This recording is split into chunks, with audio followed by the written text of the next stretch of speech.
고소한 목소리로 마법의 성을 부르며 관객을 매료시켰던 12살의 꼬마 신사. 우리나라 팝페라의 개척자. 최연소, 최초라는 타이틀 아래 전 세계를 무대로 공연을 해온 아티스트. 자, 이쯤 되면 떠오르는 얼굴 있으시죠? 네, 성악가 임형주 씨 이 자리에 모셨습니다. 안녕하세요. 네, 안녕하세요. 반갑습니다. 네, 안녕하세요. 제가 천재 성악가라는 타이틀을 잠시 빠뜨렸는데요. 네. 천재라는 그 성악가의 그 수식어가 어떻게 마음에 드세요? 아직까지도 그런 언론이나 이런 데서 그런 말씀들 많이 해주셨는데 네. 아직까지도 저는 개인적으로 제가 천재라고 생각해 본 적은 단 한 번도 없고요. 네. 부담스럽죠. 누구나 그런 말 들으면 부담스럽죠. 지금 이제 데뷔한 지가 올해로 몇 년 차이신 거죠? 데뷔 연차는 자신감 있게 얘기할 수 있습니다. 네. 하도 오래돼서.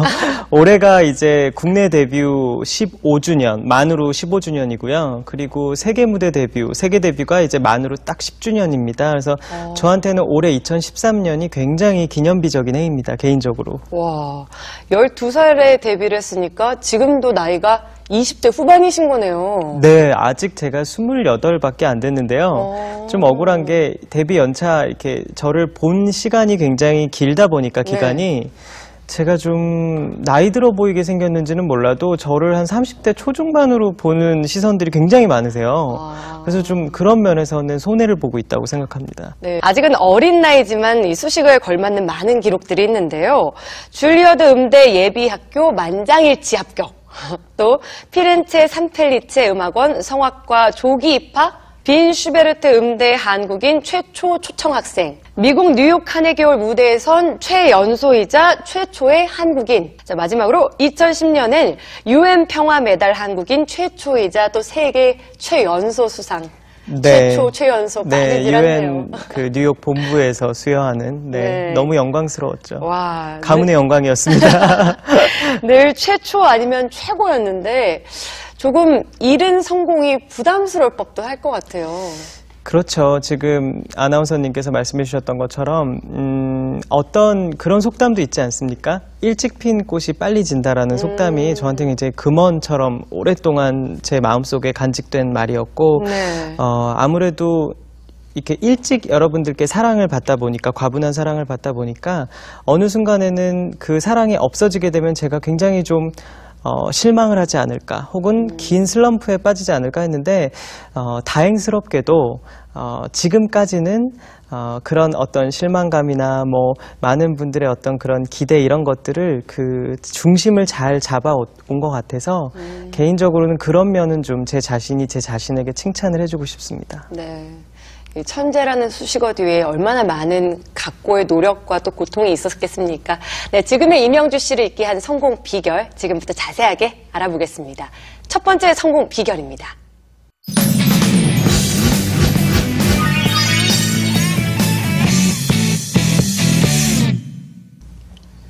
꿈은 이루어진다. 꿈은 이루어진다. 2002년 월드컵 때가 생각이 나는데요. 자, 그 꿈이 뭐였을까요? 저는 어렸을 때부터 하고 싶었던 꿈이 있었는데 그 꿈을 이룬 사람이지 않습니까? 그러니까 그런 면에서는 참 행운이라고 생각하고요. 네.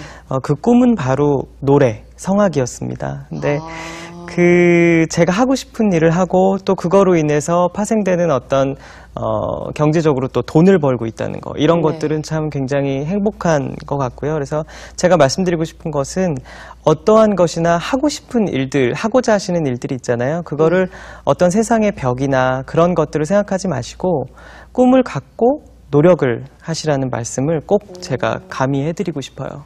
어린 시절부터의 꿈이 성악이었군요. 네. 그러면 대통령 취임식 때 노래를 애국가를 꼭 불러보고 싶다. 네네. 이런 꿈도 있으셨나요?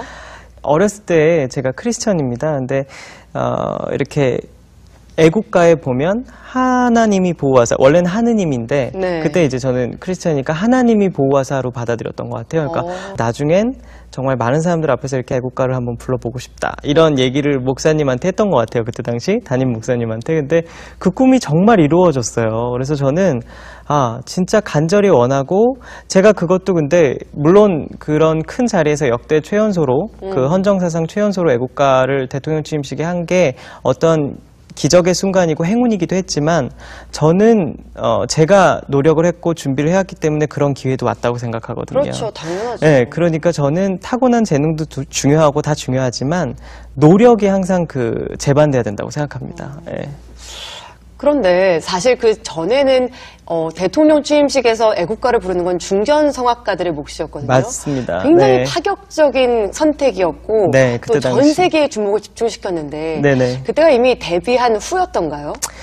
그러니까 많은 분들이 또 그것도 좀 헷갈려 하시는데, 예, 말씀해 주신 것처럼 이미 국내 데뷔는 제가 98년에 했었고요. 네. 첫 독집 앨범을 발표를 했었고, 근데 그때 당시에는 대략 한 2, 3개월 정도밖에 아주 짤막하게 활동을 했습니다. 왜냐하면 저희 부모님께서 좀 반대를 하셨기 때문에, 네. 그래서 이제 활동을 길게 하지 못했었고, 앨범을 냈음에도 불구하고, 그 다음에 이제 예언학교 성악과에 진학을 해서, 거기서 이제 성악 전공을 하다가, 그 이후에 이제 줄리어드 음대 예비학교 시절에 이제 한국에 잠깐 들어왔을 때 이미 또 그 파페라의 첫 독집 데뷔 앨범을 냈었고 네. 그 바로 다음 달이 노무현 대통령 취임식이었습니다. 그래서 그때 당시 되게 재미난 리뷰 기사가 많이 나왔던 게 말씀해 주셨던 것처럼 뭐 BBC라든지 CNN이라든지 이게 정말 전 세계 유명한 그 방송사들에는 다 위성 송출이 됐거든요. 네. 대통령 취임식이었고 또 아무래도 우리 한반도가 그 해외 월드 토픽에선 꼭 빼놓을 수 없는 국가이기 때문에 그래서 많은 분들이 제가 애국가 부르는 순간이 왜 그 많은 월드뉴스의 그 토픽이 됐었냐면, 제가 노래를 부를 때 뒤에 그 주빈들이 다 계시잖아요. 그때 네. 당시 뭐, 고이즈미 주니치로 총리라든지, 콜린 파월 미 국무장관이라든지, 뭐, 히딩크 감독이라든지, 그리고 역대 대통령, 이런 분들이 다 제가 애국가 부르고 바로 그 다음 샷으로 잡히신 거예요. 그러니까 제가 덩달아 유명하지도 않았는데, 그때 당시 제 얼굴이 같이 다 송출이 된 거죠. 제 소개하고 제 서브타이틀 밑에 자막이 나가고. 그래서 우스갯소리로 대통령 취임식은 이명주라는 스타를 낳았다 막 이런 얘기도 있었어요. 그때 당시 리뷰로. 그러니까 네. 참 감사한 일이고요. 제가 죽는 순간까지도 잊지 못할 겁니다. 네. 그 기회를 만들어 오기 위해서 했던 노력들 덕분이 아니었을까 싶습니다. 네. 이제 많은 분들이 궁금해 하실 만한 얘기를 한번 해볼게요. 데뷔를 어떻게 하다가 하게 되신 거예요?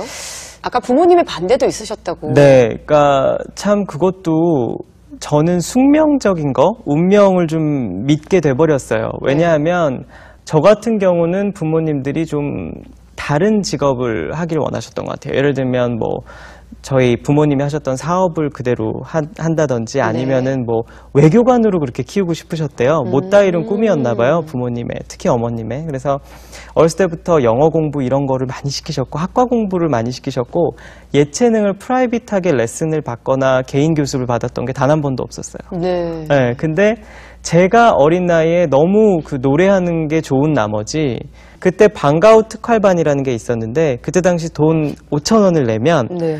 이제 동요 부르기 반을 들어갈 수가 있었습니다. 그래서 부모님 몰래 이제 거기서 했던 게 이제 저의 첫 성악의 길의 시작이었고 그러다 보니까 자연스레 본인이 좋아하다 보니까 이 성적들이 굉장히 좋았던 것 같아요. 그러니까 예를 들면 전국 대회나 콩쿠르에 나가서 1등이나 금메달 뭐 이런 거를 수상을 많이 해서 네.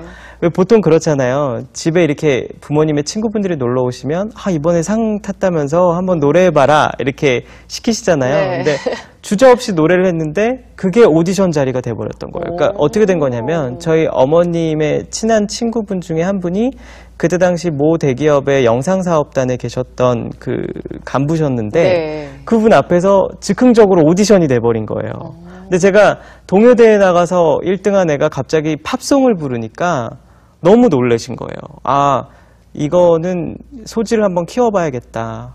그래서 그 자리에서 음반 계약이 된 거고, 그러니까 굉장히 좀 저한테는 드라마틱한 데뷔의 과정이 있습니다. 네, 그래서 제가 숙명을 믿는다고 말씀드린 거예요. 그러네요. 정말 뜻하지 않게 찾아온 기회가 네. 인생 행보가 돼버렸네요. 그리고 저는 그때 딱 쭈뼛거리지 않고 바로 그 기회를 쟁취한 거고요. 네. 네, 중요하다고